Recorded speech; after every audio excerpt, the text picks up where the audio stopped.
waraanni guddaan Kooriyaa Kaabaatii fi Jaappaan gidduutti dhalachuudhaaf addunyaan akkanatti muddama guddaa keessa galteetti jirti. Kooriyaan Kaabaa duraanuu akka malitti gartee lola kanaaf muddamtee guutamtee eeggachaa ture Kim Jong Un jechuudha. Boodarra abdii murannaan maal fayyadamuu yaalee boombii dhala namaatiif summii taate tan addunyaan guutuun gartee irraa sodaattu nukuleer boombii akka fayyadamuu yaalee ture.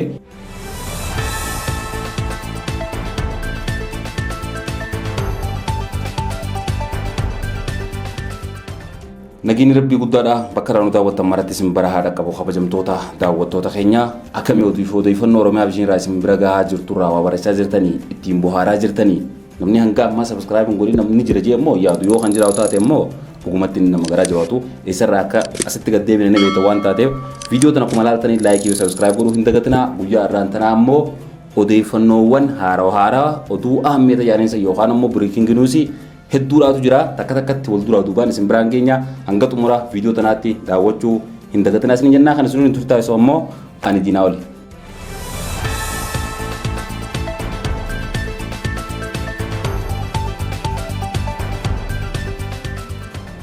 Tole odeeffannoo teenya bakka irraa jalqabnu gaa akkuma yaadattan guyyaa kaleessaadhaa muddamuu guddaatu addunyaa guutuu raasaa ture muddamuu kun kamaaliiti.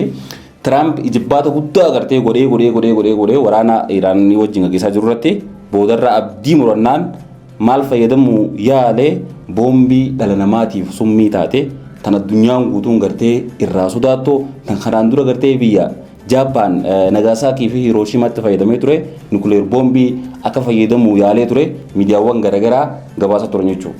Akka suuraan cinaa jirtu kanarratti argaa jirtan kanatti White House keessattuu wal dura dhaabbannaan dhufteetiiti waan san akka dhiisuuf isarratti gartee dhiibbaan godhamaa ture jedhamaa ture. Sababa sanirraa kan ka'e addunyaa guutuu irratti yaaddoo guddoo ture. Iraan keessatti maaltu ta'uu deema maaltu uumamuu deema waan juutu addunyaa raasaa ture.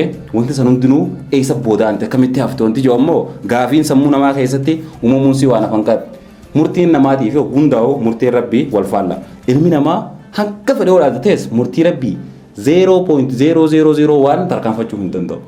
Namni tokko humna guutuu qabuun waraana kuma dhibbaa haa ta'u fedha waraana kuma takkaa miti kuma dhibbaa haa ta'u bobbaasee nama tokko ajjeesa jedhee gartee yookaan hundinuu bakka takka qabuutti qabatan taate yoo murtiin rabbii tan du'i jettu keessan jiraan namichi san abadan ajjeesuu hin danda'u jechuun namaa hanga fedhe warra walii galeessa. Tana maalirraa hubattaa akka gartee karoora Tiraampii sa'a 48 Iraaniif kanneen sa'a lakkaawamtee osuma deemtuu sa'a hanqana irratti jee bara. Iraan asiin booda qaroomina waan ja'amu addunyaa keessaanii baati qaroomina isiitis dhabdii gara gartee bara dukkanaa gara daarkeejiitti isii deebisnaa jee irra deddeebiidhaan gartee dhaadachaa ture addunyaan guutuun gartee maaltu ta'uu deemeettee yaadamaa turte garuu wanti san sa'a muraasa keessatti gartee hoggaa haleellaan san taasifamuudhaaf isaanii lafa kaa'e san dhumatte rabbii yaada sana gubbatti akkatti fashaleessa.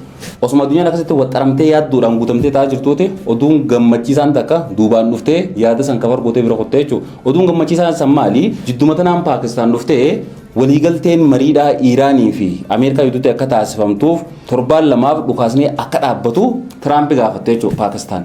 Hangasumatti dubbiin san bishaan dhuydee hafte jechuudha. Yoo yaadatan taate lolli eegalee naannawa torbaan lama sadiitti biyyi Paakistaan waliigaltee waraana dhaabuu Ameerikaa fi Iraan gidduutti taasisuudhaaf yaalii guddaa taasisaa turte. Marsaa duraa san irratti yaaliin san hin milkooyne maaliif ulaagaaleen gartee Tiraamp kaayyate tan akka Iraan guutumaan guutuutti cabxoo akeeku jechuudha.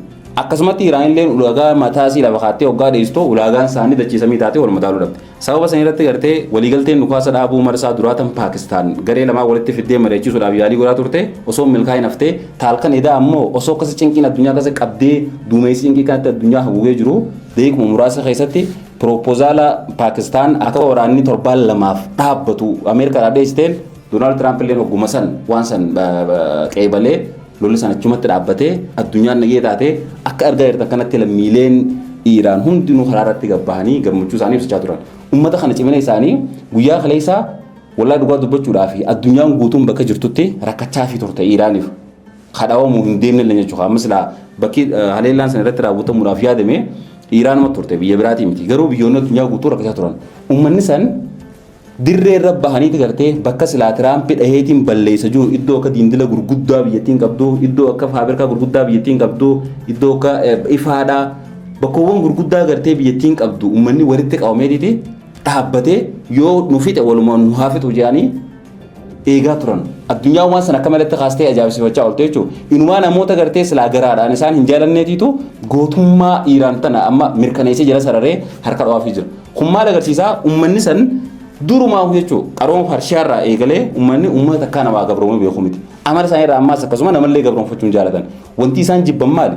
Gabroonfataadha jibban. Sammuu isaaniittiin gartee waan gabrummaa jedhamu tasumaa hin qeebalan. Dhiiralaan isaanii magaalaa Iiraan keessa jirtu Teheraaniin eegalee magaalota xixiqqoo godinaatiif naannolee hundaa'u akkasitti guutaniiti haleellaa isaan irra taasifamu osoo sodaatin eeggachaa oolan jechuudha. Haleellaan sana osoo akka yaadame saniin kan raawwatamtu taate barii guyyaa arraan tanaa kana balaa guddoodhaan addunyaan tun bariitii jaameetiiti sodaan guddoon turte jechuudha. Maaliif meeshaan gartee Tiraampii ittiin dhaadachaa ture kan fayyadamuudhaaf gartee keessuudhaan dhiibbaan godhamaa ture san miidhaan boombiin nikuleeraa san dhaqqabsiistu biyya Iiraan sana qofa osoo hin ta'in biyyoota Arabaa kan naannoo san jiru ifiin gartee sila Israa'il Ameerikaan deeggartuu balaa boombii san irraa hin haftu jechuudha. Miidhaan wanti san dhaqqabsiistu biyyoota Arabaa kan naannoo san jiru hunda bobeessitee nullee gartee biyyoota gaanfa Afrikaa kanarra jiranii fi biyyoota Far East baafagoo kanneen akka Chaayinaatii fi Hindiidhaa fi walaa Paakistaanii akka Raashiyaattillee ifin biyyoota Yurooppillee balaan sana hin qabdu jechuudha. Maaliif wanti kun summii baay'ee hamtuuti. Maaliif rakkoo kana uumu wanti kuni takkaffaa cararaan ifaadhaa jechuudha. Raadiyoo aktiiviin isarraa ka'u boombiin kun waggaa dhoohee ija namaa tana guutuma balleessa. Lammaffaa immoo samii tana keessa akka malee kiiloomeetira baay'ee ol fagaateeti samii tana gubbaatu akka duumessaa ta'a. Yoo roobni xiqqaan tokko dhufee gartee waan sana faffacaasee samii sanirraa waraafatte garroobu taate nageetti ilmi namaatiis beeladaanis muhninis wanti hundinuu achuma daa'imman taatee baddii jechuudha. Sani sodaan guddoon addunyaadhaa yaadamaa ture. Duba ammoo silaa Ameerikaan akka yaadame sanitti boombii san Iiraan irratti fayyadamte. Achi booda maaltu ta'a? Egaa amma fakkeenyaaf miidhaan boombii sanii miidhaa beektaa akka jechuun waan nukuleera xixiqqaa amma misaayilota xixiqqaa walitti darban kanaa miti. Misaayilonni immoo fooqumatti dhaqee diigaa waanumatti dhaqee san qofa balleessee jechuudha calja. Kun amma qilleensa addunyaa seenee qilleensa addunyaa guutuu balleessee biyyoota hunda laaqa. Lolli kun karaa miti deema gara waraana addunyaa sadaffaa kan silaa sodaatamaa ture sanitti addunyaa achi dhiibaa jechuudha. Yeroo san gartee miidiyaan CNN immoo CBN tokko akka gabaasaa turetti Kooriyaan kaabaa yoo Ameerikaan akkuma yaadde san haleellaa nukuleer boombiidhaa kan Iiraan irra taasisu taate anis kallattiidhaan Teel Aviivii fi Washington niin haleelaa jedha dhaadachaa ture jechuudha. Duba dubbiin isaa saniin hafne jechuun afaanumaan ja'aallee gartee haanuma jirti garuu barii ganama arraan tanaa oduun ajaa'ibaa takka gara Kooriyaa kaabaatii dhaga'amte jechuudha. Akka odeeffannoo Royal News English baasee kana asirraa akka dubbisaa jirtan kanatti Kooriyaan kaabaa akka waliigalteen gartee Ameerikaadhaa fi Iiraan jidduutti dhukaasa dhaabuun torbaan lamaaf mallattaa'een Jaapaan irratti haleellaa misaayilota gurguddaa raawwattee ija kun Royal News gabaasa isaa kan guyyaa arraan tanaa baasee keessatti. Wanti kun maal ta'eeqa Kooriyaan kaabaa duraanuu akka malatti gartee lola kanaaf muddamtee guutamtee eeggachaa ture Kim Jong Un jechuudha. Duba maaliif Jaapaan irratti haleellaa san raawwatee wanti jiru immoo nama keessatti uumuunsi waan afan qabne. Jaapaan michuu cimtuu Ameerikaati jechuudha. Biyyoota gartee Faaristii kanneen akka Kooriyaa kaabaa, Chaayinaa, Raashiyaa biyyoota naannoo san jiran hunda keessaa michuun cimtuun Ameerikaadha. Kooriyaa kibbaatii fi Jaapaan. Erguma Ameerikaan waraana Iiraan irratti bante kanaafuu muummeen ministeeraa Jaapaan Ameerikaa gartee Waayit Haawusitti dhaqxee Tiraamp dubbistee turte san bira dabree humna waraana adda addaatiin Ameerikaa cinaa dhaabbachaa turte ammallee kaampii guddicha Ameerikaan gartee Jaapaan keessaa qabdu fayyadamtee akka Iiraan irratti haleellaa raawwattullee yeroo jalqabaatiif namni bobaafaneef Jaapaan jechuudha. Akkana jechuun maali? Jaapaan akkuma Israa'el jechuudha Ameerikaadhaaf. Osoo lolli kun hin eegalin hamma Israa'elii fi Iiraan kun osoo hin eegalin duratti Ameerikaan Yuukireen cinaa dhaabbattee akka malee deeggarsa waraana taasisaa turte keessin Raashiyaa irratti haleellaa gaggeessuu fi akka haleellaa Raashiyaa ofirraa qolattuuf. Amma erga waraanni kun gama Israa'elii fi Iiraan eegale booda Ameerikaan kan Israa'el kana jala kutteetiiti Yuukireen dagattee Raashiyaan akka barbaadetti gartee ganamaa galgala yaaddoo takkaan malee Yuukireen irratti haleellaa taasisaa jirti jechuudha. Amma duba hoggaa lolli Jaappaan kun dhalate ammaasi teenshinni Ameerikaadhaa karaa hedduutti addaan hiramuun isaa waan hafa hin qabne jechuudha. Maaliif michoota isaa gurguddoo kan isiin itti amantuu fi kan isiin abdattuutiitu waraana kana keessatti miidhamaa jira waan taateef saniif balaa waraanaa guddaan keessattuu kan sodaatamu kan amma gara Kooriyaa kaabaatiin eegale kana rabbi addunyaa nagaa godhu. Duba Iiraanoo maal deebisaa kennuudhaaf yaaddee turte yeroo gartee Ameerikaan haleellaa guddoo Iiraan irratti raawwachuudhaaf keessattuu bakki Ameerikaan haleeluudhaaf dhaadachaa turte Iiraan tasuma akka ifaa hin qabaanne guutumaa guututti bakka dukkana gurraatti takka yaftu gara daarqee jitti gara istoonee jitti akka isiin deebitu dhaadachaa turte. Saniif maal godhe Iraanii viidiyoo tana laala. Viidiyoo tana irratti jalqaba Viidiyoon maal agarsiisti? Hoggaa Ameerikaadhaa fi Israa'el Iraan keessaa ifaa dhadhaamsani. Akkuma isaan ifaa dhadhaamsanii asitti Suudii lib goote laa Iraan. Suudii lib jette as ilaali. Dubaay lib jette as ilaali. Bahareen lib godhan ammaas qottu Qatar lib godhan karoora Iraanii beek waan Iraan godhu haata as dhufte Israa'el lib goote dukkaneessite as dhufte Kuwait lib goote guutumatti as dhufte boodarra Joordaanis lib goote jechuudha nageetti. Karoora eenyu ture? Karoora Iraan ture jechuudha. Kanaaniin deebisaa kan naafi maalii fi Israa'el qofan dhooyne maalii fi biyyoota Arabaa kan naannoo isii jirtu kanarratti haleellaa raawwattiif gaafii nama gartee waan kana dhageeffachaa jiru keessatti uumamtuudha. Hayyoon guddoon Iraan hoggaa Ameerikaa fi Israa'el haleellaa isii irratti raawwatan biyyoota akka Saudii, Dubaay, Qatar, Kuwait, Joordaan biyyoota naannoo kana jiru irratti haleellaa raawwattuuf guddoon maali? Ameerikaan Israa'el keessa teesseetti imtixaan haleellaa raawwachaa jirti. Ni beektanii?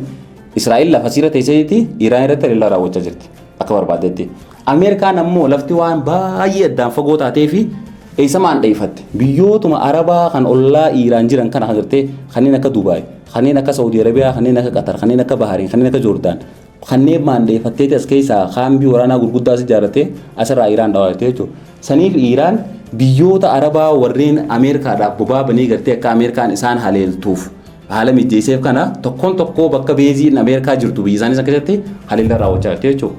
Iraan illee yeroo daddaa ture deebi'ee dubbachaa turte bari yoo hordofaa akka turtan taate ani kaniin haleelaa jiru biyya teessan osoo hin ta'inii iddoo gartee Ameerikaan waraana isin keessatti itti ijaarrattee achirraa haleelaan irratti raawwatamaa jirtu saniin haleelaa jira jechaan turte jechuudha. Agartanii balaa waraanaa kun kara deemaa ture. Sanbira dabraa. Duba hayyoo waraanni kun ganama jalqabeef maali? Amma hoo sababni isaan irratti waliigalteen isaan jidduutti mallattaa'e kun ulaagaalee akkamiini maal irratti waliigalanii waraana kana dhaabanii waan waliin halaallu. Jalqaba waraanni kun gaafa eegalu maaliif eegalee mootummaan Iraan kuni mootummaa shororkeessaadhaa mootummaa gabroonfataadhaa aangoorraa fonqolchinee mootummaa ifii barbaannu kaayyachuu qabnaadha hayyuun jalqabaa. Asirratti wanta kawaaniin haasumalee biran dabalee jira. Namicha harkaa jirtan kana namichi kuni maqaa isaallee dubbachuun barbaadu Reezaa Pahlaavii maal jaaniini baandaa guddaa biyya Iraan kan gartee Ameerikaadhaa fi Israa'eliif udduu dhaabee isaan jala deemee gartee akka isaan Iraan kana keessatti hooggantoota Iraan kana fixanii haleellaa barbaadan Iraan irratti raawwatanii aangoo isaaf kannan barbaadaa jechuudha. Baandaa guddaa farra biyya takkaa jechuun namoota kanaa kana laata. Amma namichi kun kaayyoon isaa guddaan maali? Aangoo san qabachuu qofa malee miidhaa gartee lammiilee Iraan irra geessu sana wahuma takka kaabee godhaan jiru. Ilaalchuma gartee Ameerikaa fi Israa'el Iraaniif qaban calaqqisiisa. Miidiyaa tokko qaba qamataasaa Iraan international maalmaa fi tokko. Miidiyaa san waggaa dheeraa hordofaatiin ture kan Iraan see miidiyaan lakka miidiyaa inumaatu Ameerikaa caalaa gartee Iraan irratti olola adda addaa oofaa jirudha. Akkasitti gartee olola guddaa irratti oofaa turanii kaayyoon isaaniitiin jalqabaa hooggantoota Iraan kana cabsanii hooggansa ifii fadhan baandicha kanaa kanafaa aangoorra kaachuudha ture. Wanti san duba ammaan tana eessarra geesse waraanni kun argee galee guyyaa 40 dabalee jira. Guyyaa 40 biyya lamaatiitu biyya humna qilleensaa jajjabaa qabdu. Tan gartee sila addunyaadhaan sodaatamtaniin akka Ameerikaatiitu haleellaa kana taasisaa turte. Biitii irratti taasifamaa ture yoo biyya waggaa 40 oliif qoqqabbii jala turte tan addunyaan guutuun gartee akka ulaatti cufatu taasifamte irraa isin bitinaa itti isin gurgurinaa jedhamte. Biyya gartee bahaa gala dhoorkamtee dukkana keessatti hafte. Waggaa meeqaa oliif isin jee waggaa 40 oliif. Sababa qoqqabbii saniitiif doolaarri Ameerikaa tokko miliyoona takkaa fi 300 fi 15 fi 800 fi 75 tti sharafama. Meeqaan isin jee boo doolaara Ameerikaa tokkoon baana bara Itoophiyaa keessatti imma qarshii 500 immoo maal ta'e jaanii wanti isaa jiru kana. Iraan waggaa reete doolaarri Ameerikaa habbaan tokko jechuudha. Doolaarri Ameerikaa qarshiin Ameerikaa habbaan takka Iraan keessatti miliyoona takkaa fi 300 fi 15 fi 875 sharafamti. Miidhaan kun dura miidhaa maaliitiin beektanii? Miidhaa qoqqabbii gartee Ameerikaan Iraan irra keessatti. Addunyaan exchange maaliin waa bitatti. Maallaqni addunyaa irratti walii galtee biyya adda addaatti gartee bittaa gurgurtaatiin taasistu addunyaa irra walii galte maali? Doolaara kan amma Itoophiyaan soggaa bitachuu deemtu qarshii biliyoona takka gartee fudhattee qarshiisi doolaaratti jijjiirattee doolaara miliyoona takka fa'aa godhattee saniin deemtee biyyoota addunyaa irra deemtee waan fayyadamte jechuudha. Iraan amma doolaara Ameerikaa kuma takka bitachuudhaaf asirratti lakkoofsa dhufu isin yaamuu hin danda'an.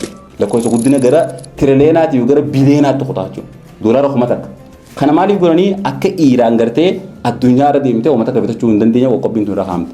duba biyya gartee akkana dhukkooytan hawwaji lola kana seenanii guyyaa 40tti biyya tana cabsuu dadhabanii kaayyoon jalqaba isaa waraana kana eegalaniif osoo mootummaa Iiraan cabsuu taatee jirtu akkasiin osoo hoggansa Iiraan guutuu daakanii fixanii jiranii hanga ammaatti mootummaa Iiraan cabsuu dadhabanii maal immoo digalteen isaanii holaa Hormuz harano cuftan san nurraa banaadha taatee jechuudha. Ajaa'iba sirriitti taatu amma maal jedhaniiti gartee warri Iiraan itti qoosaa turan yeroo Iiraan dhaadatu jechuudha osoo waliigalteen kun taasifamin dura imbaasiiwwan akka Saawuz Afrikaa jiru Zimbaabuwee jiru Indiyaa keessa jiru qulfiin nu jalaa bade qulfii itti ulaa Hormuziin banuu dhabne jedhaniiti itti qoosaa turan kaan ammoo ulaa Hormuz banaadha ni cufamteessa Faransaay faanu cumaan dabaranii deemee dhaqi ilaali Chaayinaa faanis barda burma jiranii jedhaniiti itti qoosaa turan jechuudha Ameerikaatti humniti Ameerikaa guddoon mootummaa Iiraan jijjiiruudhaa dhufti san hulaa Hormuz ta'e Iiraan cuftee banuu dadhabdeeti rakkoon si addunyaa guutuu waan hokkee qabdee jechuudha.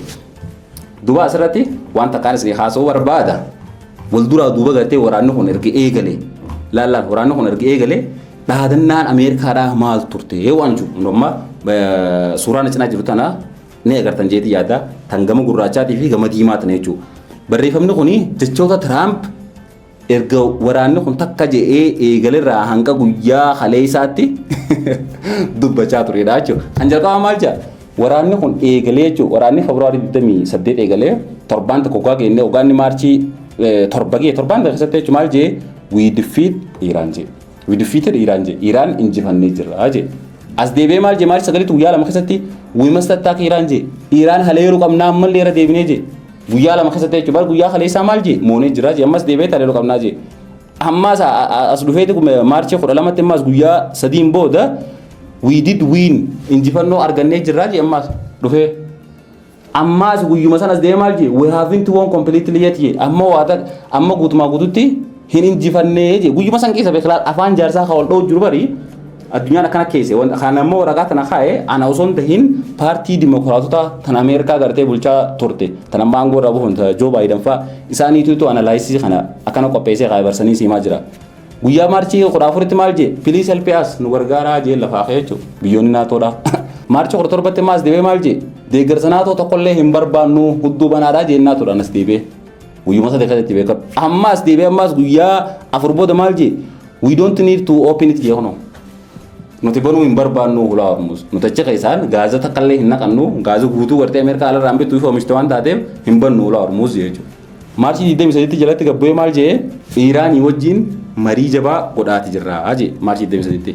As garagalee Apriil 5tti maas yaanis jijjiiramee hulaa tana ni bantan moommattanii jeelaal amma jechuun kun akka dhaadannaatiiti hulaa ifdhoo tana ni bantan moommattanii hulaa Hormuz. Apriil 7tti guyyaa kaleessaa maal jedhe Iiraan guutuu dukkanatti deebisnaa qarooma si guututti ajjeesnaa jedha dachaa olee.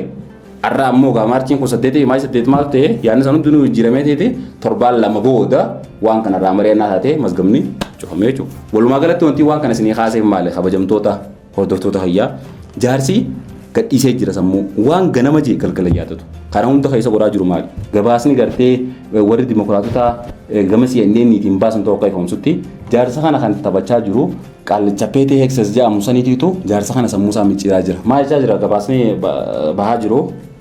Namichi kun ministeerri waraanaa kun wanti Tiraampitti garsaa jiruu fi dhugaan qabatamnee addunyaan harkaa jiru dachiisamidha. Iiraan keessatti olaantummaa qilleensaa guutuu to'annee jira jeeti Tiraampitti hima. Tiraampi sanuma gabbee addunyaa irratti oolaa. Guyyaa kaan Iiraan guututti daaraa goonee jira humna qilleensasii hunda laamsheessinee jira waan ta'eef xiyyaaronni Ameerikaadhaa akka barbaadanitti Iiraan gubbaa bararuu danda'anii jee Tiraampitti himnaan Tiraampi deemaa boodachiin nagee ajee jaarsi gaatu torree jira miti. Ati xayyaaraa 3 moo 4 guyyaa tokkotti cilee bishaan buute guutuu jechuudha. Kasaaraan sun hundinuu tan jira dhufte. Gama xumuraa irratti waan takkatanii isin dabalee xumuruu barbaadu jira kabajamtoota daawwattoota kiyya. Waraanni kun erga eegalee guyyaa 40 ga'ee jira. Guyyaa 40 kana keessatti Iiraanii fi Israa'el waan walitti dhiyaataniif haleellaa qilleensaa kallattiidhaan walirratti raawwachaa jiran deebisaa walii hannaa jiran. Ameerikaan ammoo akka malee fagoo waan jirtuuf baajiddu galeessaa keessa ta'eetii Iiraan irratti haleellaa raawwachaa jirti. Iiraan Ameerikaa haleeluudhaaf eessa haleellaa jirti biyyoota Arabaa kan naannoo si jiru san irratti haleellaa raawwachaa jirti. Asitti rabbiin maal godhaa jira? Dubbii rabbiin ajaa'ibdanii. Ameerikaa keessatti erga waraanni kun eegalee ibiddi gurguddaan gartee akka haleellaa isiin Iiraan keessatti gaggeessaa jirtu iddoowwan akka isiin Iiraan irratti haleellaa Iiraan irratti gaggeessaa jirtu irratti Ameerikaa keessatti uumamaa ture. Guyyaa isiin warshaa guddicha gaazaa boba'aa qulqulleessu kan Iiraan haleelte warshaa guddicha gaazaa kan Kaalifoorniyaa keessa jiru irratti ibiddi qabatee bifuma saniin gartee bifuma haleellaa isaanii saniin achitti Ameerikaan haleelamte. guyyaatti aanu riqicha guddaa gartee Iiraan haleelanii kan ta'e daamuranii turan akka suuraatti argaa jirtan kanatti riqichi gubbaa kun kan Iiraan haleellaa Ameerikaatiif Israa'eliin addaan cite riqichi jiraa kun ammoo riqicha Ameerikaati Paanamaa kanarra kan jedhamu jechuudha ibiddi kan itti dhoohee riqicha sanis daaraa godhe osoo ibiddi gartee riqicha Paanamaa sana Ameerikaa keessatti hin dhaamin guyyuma kaleessaa jechuudha musiibaan ibiddaa guddootu gartee uumamte Kaalifoorniyaa keessatti argaa jirtan gaa kun ammoo suuraa irratti ibiddi guddaan kun Ameerikaa keessa manni kana balbalaa jiru kun maaltu dhawaa jira Ameerikaa lolli rabbii hamaadha yoo ati gartee miskiina anaatirra humna qaba jettee ni danda'a jettee miskiina karoorsu taate qabaa rabbii jabdu san bira dabri aangoo gartee Iraan keessatti isaanis jijjiirra ja'anii achi duularra bananiif san barattoota shamarranii 160 fixan sanii osoo ummanni Iraan mootummaa isaa irratti lafaan ka'ini ummanni Ameerikaa miliyoona takkaa ol lafaa ka'ee qaallicha kun raabuu qabaa nuti mootii waan jaamuu hin feenu nu kasaarisee jedhanii ummanni irratti ba'an kaayyoon isaan manaa ba'anii fi bu'aan isaa waraana kanarratti galmeessaa jira walumaa galatti faallaa taatee argamteeti jirti jechuudha. Takkasitti kabajamtoota daawwattoota keenya waraanni Iiraan kun erga gartee waliigaltee dhukaasa dhaabu torbaan lamaaf gartee jiddu seentummaa Paakistaaniin Ameerikaa fi Iiraan jidduutti mallattaa'an booda waraanni guddaan Kooriyaa Kaabaatii fi Jaappaan jidduutti dhalachuudhaaf addunyaan akkanatti muddama guddaa keessa galteeti jirti. Sagantaa itti aanu irratti gartee dhimmoota kanneen qoradhee kan isin biraan ga'u ta'a. Gaxxuutee maatii keenya ta'uu hin dagatini diinaa waliin ture nagee rabbii keessanaa jiraadhaa.